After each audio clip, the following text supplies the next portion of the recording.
Our yard service put down black mulch. The yard looked great, but after a couple of weeks in rain, we see this ugly, gross mess around the tree in my flower beds. It looks like a cancer growing out of the mulch, and after a couple of days, it turns brown. It looks like a mess. Is this bad mulch or cheap mulch the workers bought? We paid a good price for it. What can we do about this? And this is Jerry from Memphis, Tennessee. He said he paid a good price for that. Yeah. So, what do you think, Mary? Well, I think slime mold. Slime mold, right? It's a really interesting common name. Mm-hmm. Yeah. It resembles dog vomit. Yeah. Dog vomit. Dog vomit is sometimes the common name.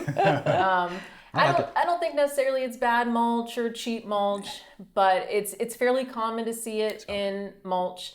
It loves wet and hot, which I think he even said it rained and then it showed up. Yeah, rained and showed up. Right. So one thing you can do is kind of dry out that mulch. So rake it around a little bit, dry underneath where it's coming up, but it's not harmful. It will disappear on its own as well. Yeah, not harmful. Get it up, rake it out, scoop it out. You're going to see it right after a rainfall, especially in the spring. Definitely what not to do is to spray it with your hose to try and break it up, because that's just adding more moisture. Right. And you're spreading those spores around too, so it's something to think about. But it'll go away after about a week or so. I actually have some in my flower bed right now.